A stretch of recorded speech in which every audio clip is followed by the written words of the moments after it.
Today is Wednesday, the 21st of April. We just arrived at the Lockers campsite. Set up camp here. There's one other car, probably from hikers as well. And as we love hiking, we're just gonna do the smallest hike, like 1.5 hour hike to Mount York to stretch your legs a bit. Alrighty, come along.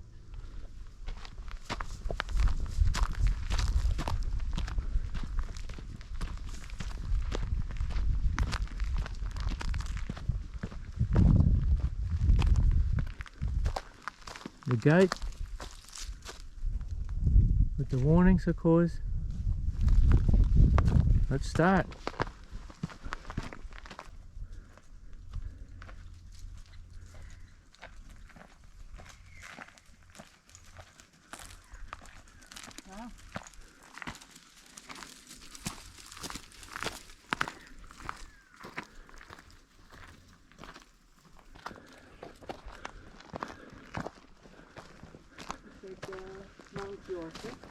Yeah, but this is both tracks start here.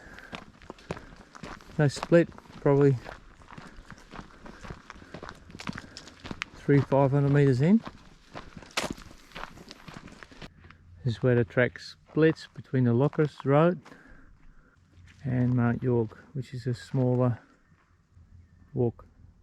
There's also a campground heading to Lockers Road. Tents and hikers only, of course. This is the section where the path goes down, and near Mount York it goes steep up. The tough Australian gum tree recovering from last year's devastation.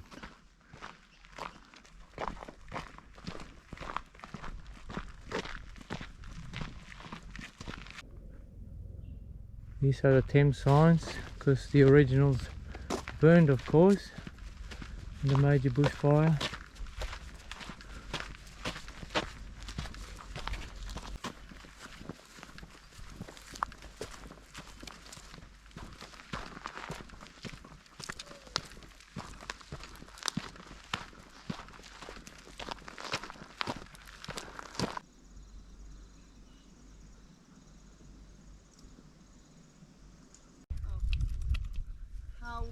Yeah, just walk, I guess. Can you do it? Let the dog go, otherwise unclip it. The speed, look ahead, straight ahead, look where you want to go and go there. Okay, cool. Joy wants to go another way. Fine. Joy, come here. Oh, she's already there. Okay. There, she has to go there, but this is a bit harder to cross. This crossing looks a bit soggy. See if we can stand on that. Yeah, you can better stand on it. And then jump this. Yeah. That's the way to go. There's not much left of the little bridge after the bushfire. Joy's here. Yeah. She took the alternative through the bush. So quite a few bridges here. Come on, Joy. Here. Come on, here.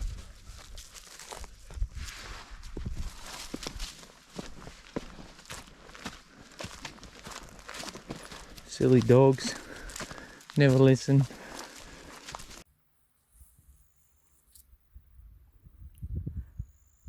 This is beautiful. Look, this view. Holy moly. So nice.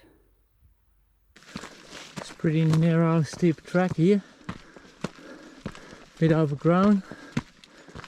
But you can see it's still used. Just barely, huh? Georgia locomotive is on her way up. She's 13, but man, she still walks like a 6-year-old. pretty steep in the bush. Ooh.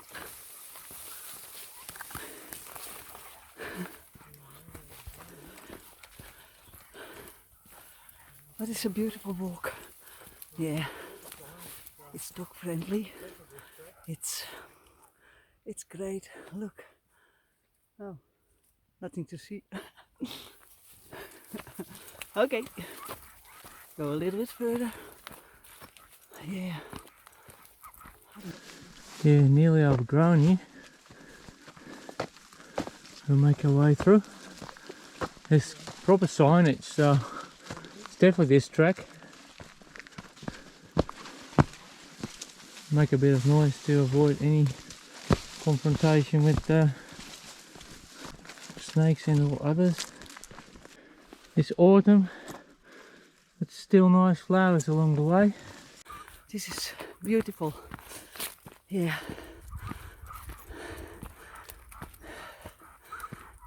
Holy shit, man.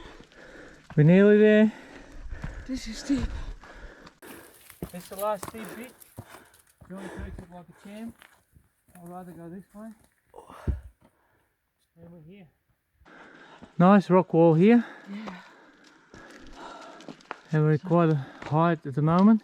We're nearly at the split from the trek up. Yeah. And we're getting level with the other side of this range in the Blue Mountains. So then we do the loop and make our way back down for a nice dinner. Cox Road 1815, site of original rock-filled structure to bridge the gully ahead. See hand-carved drain and gutters together with cutting for wooden retaining beam. It's bridged to the other side with a gutter here running down. Nice, hand carved, bloody champs. Just beautiful purple flowers. Look at that.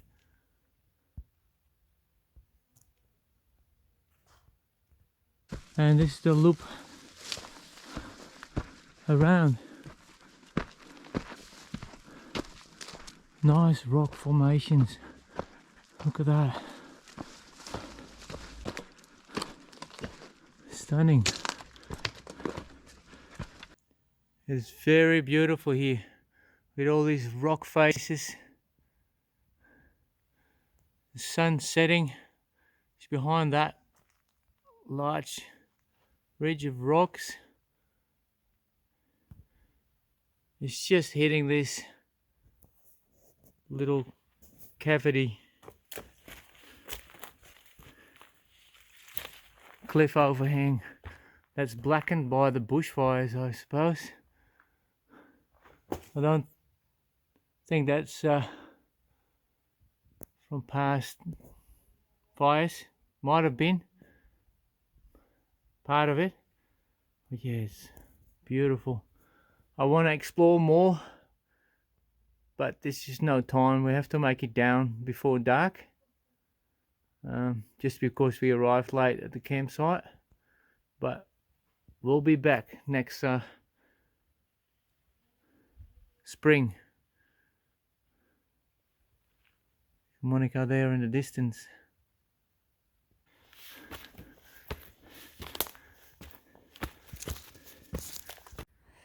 Pretty steep. Still.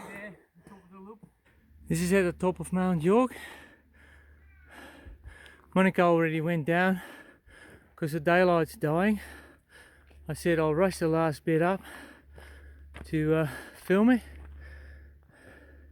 She took the dogs down and it's stunning here.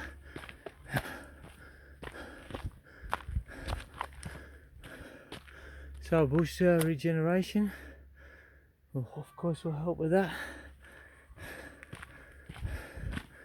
I'm on the track.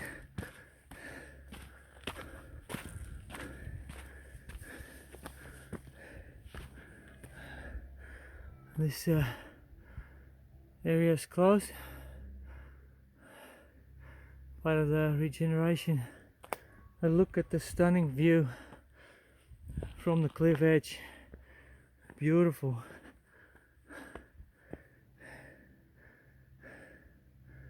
Man, that was worth the climb. As I said, you can see my shade there. The sun is going down fast. There's a cliff edge here. That stops me going to that peak there because the stairs is gone.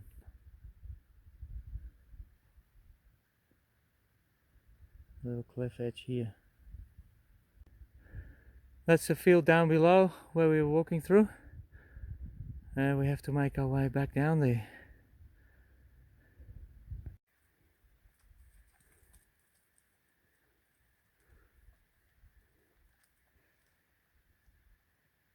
Very small bridge. Oh. Okay, my turn. We just had a freaking invasion of our camp spot.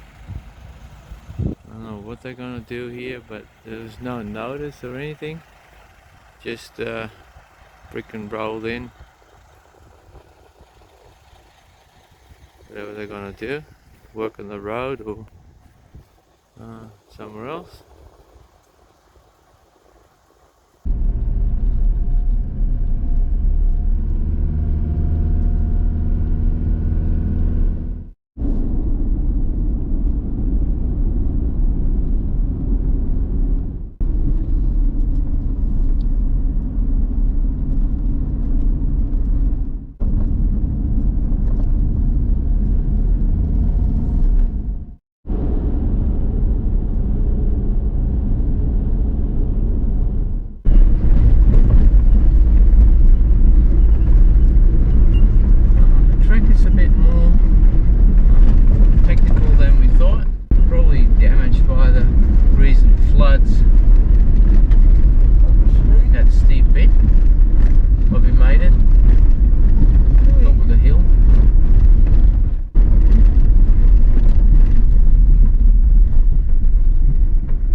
We're at Broken Back Camp on top of the hill on our way to Newcastle.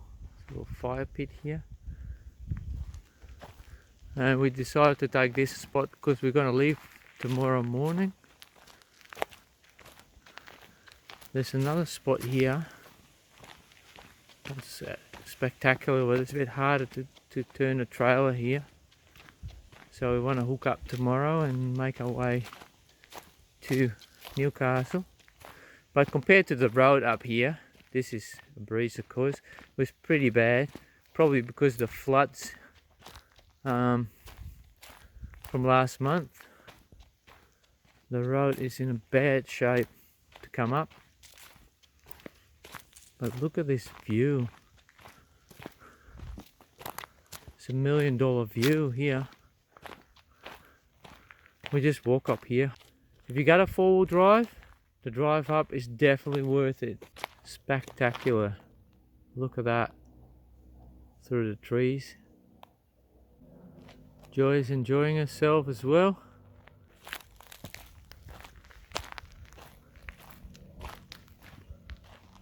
Nice view, eh, Joy? Old lady had a nice view yesterday on Mount York. Today we have a nice view from here.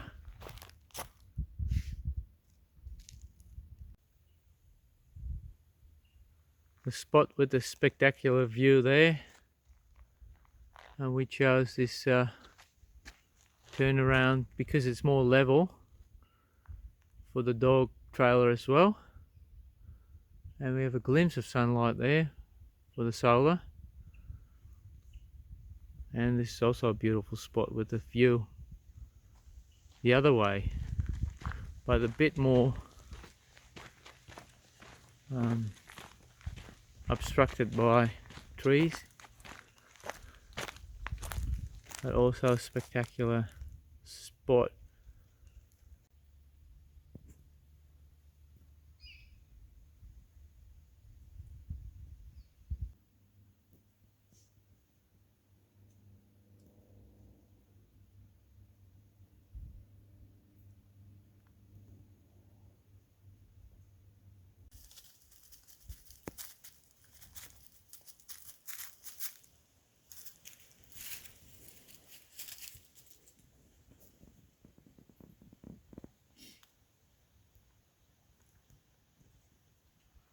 Coffee time. And the chockies are all ready in the belly. Yum yum. Oh, hey. And Joy. Vicky's enjoys belly. Broken back hill view in the fading light of the day.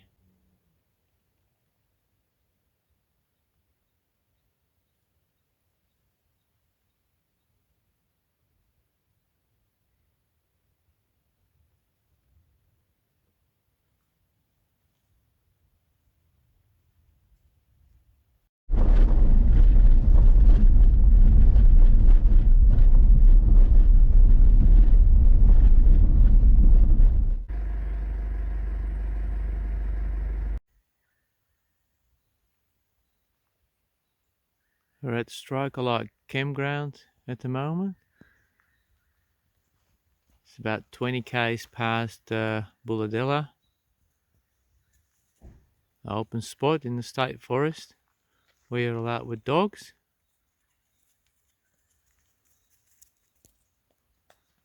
We're going to search for an old bridge that is close to here, crossing the water. I think it's an old railway bridge. Yeah, it's not a bad spot. It's just an open spot in the bush, but it's nice and flat and it's quite spacious. And there's absolutely nobody here. An old vehicle used for, looks like a mining vehicle or something. Or maybe it was for logging and transporting big logs here in the state forest. That would make sense.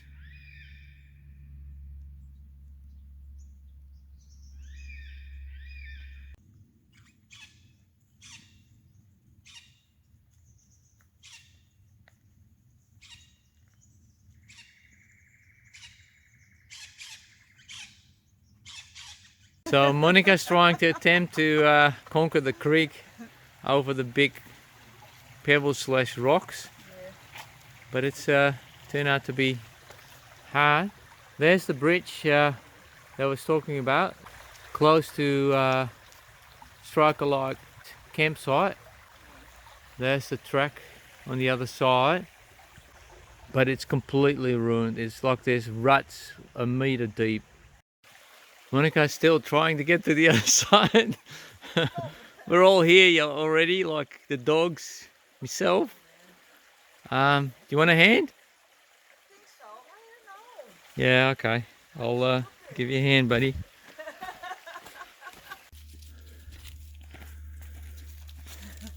This is the side track we just came from. And this is the main track that used to be used to go over the bridge, I guess. But I don't think that bridge can hold any cars anymore. I'm going to check it out from this side. Yeah. Yeah, they blocked. Oh, they blocked it with a big concrete part. I don't even think I'll go over here by foot. Huh?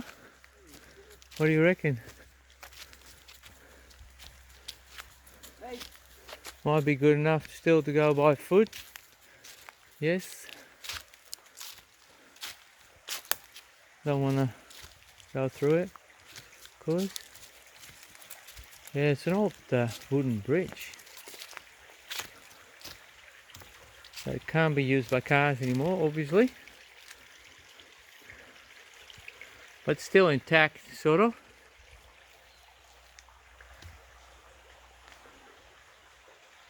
Coming? Oh, okay. So that's where we just crossed down there, the beams. So this is where the track ends. So you have to come in via Bulladella. You can't come from this side anymore. So we had to lift one of the dogs, Joy, over the 2 concrete blocks because she was just too scared to be lifted on the side. But she made it. The bridge is a bit dodgy on this side. You feel it like going up and down, so won't be long before it will collapse on that side. But for now it's still with a bit of common sense possible to cross by foot. But yeah, obviously for cars it's completely blocked.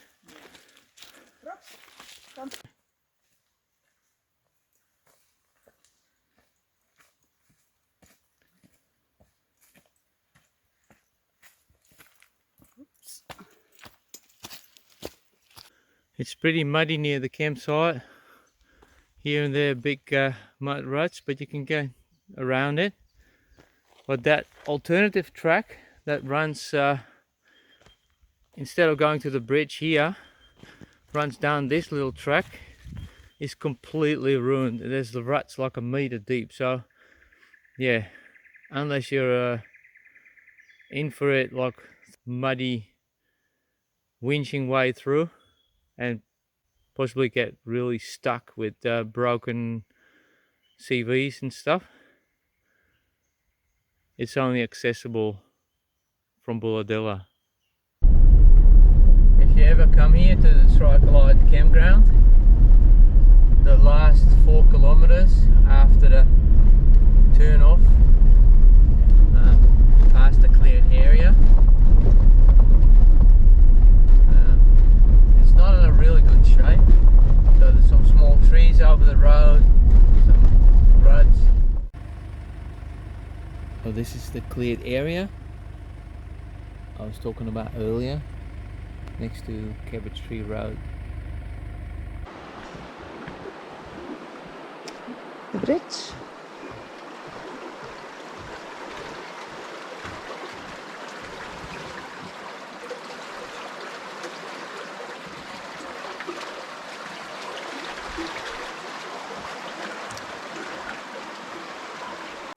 Monica's turn to fill up the Lifesaver. It's not a punishment, is it? No. The water is so nice. It's nice. It's really nice. To stand in. I don't know about swimming, but it's pleasant if you got all the time in the world, isn't it? Yeah. Free drinking water. Yeah. It's pretty wild there on the other side with rapids, as you can hear. But this is a nice little area to fill up the Lifesaver container. Done. Done. Full. We're full. Ooh. That took 4 or 5 minutes. Yeah. Yeah. Full. We'd filled it through the nylon bag. Sick of bagging for potable water, of try to find one. Losing a lot of diesel and time to disconnect the trailer to get to the water containers while we're in town. It will do 20,000 litres, and we can fill up our portable Skepta containers anywhere near a river now. So we have at least 60 litres already filtered and 18 litres in the Lifesaver if we leave the river sides and go inland a bit more before we have to find the river again to fill up. If you put a bit of pressure on with the pump, the flow is actually really good, way better than if you just use a way better if you just use a straw bag or a live straw bag kind of thing. This UK container is way faster to get 60 litres. We can just fill it up with a bag from the supermarket, scoop it up, and then get all the major debris out of it, and then just top up everything when we're near a river. So it takes about 15 minutes to fill up 20 litres, 10 to 15 minutes. It depends how often you pump it, like under real pressure. Filling up the container near a water source costs you between 5 and 10 minutes with a bag of water. So all in all, to get one full 20 litre container is about half an hour. But it beats just looking for water all the time. Absolutely. Just leaving a spot with 80 litres of clean drinking water is priceless. I had to put some foam on the side just to make it fit in the slide-on in our car. The potable water from the Canadian 5 gallons, supposed to be the Skepta, supposed to be 18.5 centimeters wide, and that one just 18. But in practice, because of the expansion of the container from Skepta, that's nearly close to 20 in the slide-in. So, but with the fill pieces, it will just sit nicely inside the car without going off the track. Just to give you an image, we got 4 containers in here, but now one is replaced by a Lifesaver, and we normally pump with this, and you can let it run on the plastic of the bumper for drinking water. So happy. Whoa, just about to overflow this one. Yeah. We wrap up the episode here. The Lifesaver container is a real game changer. We can stay more remote and have plenty of water for the dogs and ourselves, and we even had a shower at this place, huh? That we're going to reveal in the next episode. But yeah, hope you enjoyed this one, and we'll see you on the next. Bye bye. Doei.